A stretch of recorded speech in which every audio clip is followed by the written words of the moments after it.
വിദേശ രാജ്യങ്ങളിലെ MBBS കുറിച്ച് മനസ്സിലാക്കാനായി ഞാൻ എന്റെ യാത്ര ആരംഭിച്ചു കഴിഞ്ഞു. എന്റെ ആദ്യ യാത്ര ഉസ്ബെക്കിസ്ഥാനിലേക്കായിരുന്നു. അവിടെ 20ഓളം മെഡിക്കൽ യൂണിവേഴ്സിറ്റികളുണ്ട്. പക്ഷേ ഇന്ത്യൻ എംബസിയുടെ സൈഡിൽ 11 യൂണിവേഴ്സിറ്റികളാണ് ഉള്ളത്. 11ലേക്കും യാത്ര ചെയ്യാൻ എനിക്ക് സാധിച്ചിട്ടില്ല. പക്ഷേ എന്നെ കൊണ്ട് പറ്റുന്ന അത്രയും യൂണിവേഴ്സിറ്റികൾ ഞാൻ കണ്ടിട്ടുണ്ട്.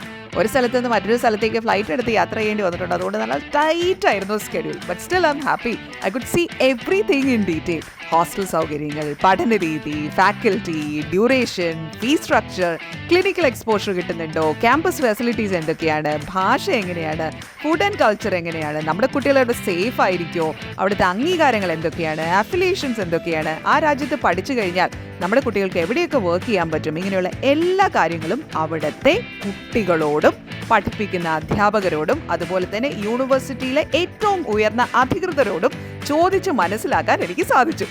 പിന്നെ എൻ്റെ യാത്രയിൽ മനസ്സിലാക്കിയ ഒരു കാര്യമുണ്ട്. ഒരു രാജ്യത്തേക്ക് നമ്മൾ പോകുമ്പോൾ അവിടുത്തെ എല്ലാ മെഡിക്കൽ യൂണിവേഴ്സിറ്റികളും ഒരുപോലെയാണെന്ന് വിചാരിക്കാൻ പറ്റില്ല കേട്ടോ.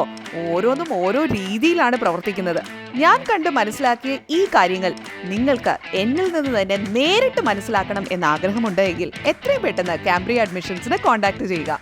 ഞാനുമായി ഒരു 1-to-1 മീറ്റിംഗ് ബുക്ക് ചെയ്യുക. നേരിട്ടിരുന്ന് നമുക്ക് മനസ്സിലാക്കിയിട്ട് കാര്യങ്ങൾ ജെന്യുവിനായി അറിഞ്ഞ് നമ്മുടെ കുട്ടികളെ അവിടേക്ക് വിടണോ വേണ്ടയോ എന്നുള്ള കാര്യത്തിൽ തീരുമാനം എടുക്കാം. ഈ ഉസ്ബെക്കിസ്ഥാൻ യാത്ര കൊണ്ട് ഞാൻ നിർത്താൻ പോകുന്നില്ല കേട്ടോ. ബാക്കിയുള്ള രാജ്യങ്ങളിലേക്ക് ഉടനെ പോകുന്നതായിരിക്കും. കാരണം എല്ലാ കാര്യങ്ങളും ജെന്യുവിനായി നിങ്ങളെ അറിയിക്കണം എന്നുള്ളതാണ് എൻ്റെ ആഗ്രഹം. Keep going. Happy learning.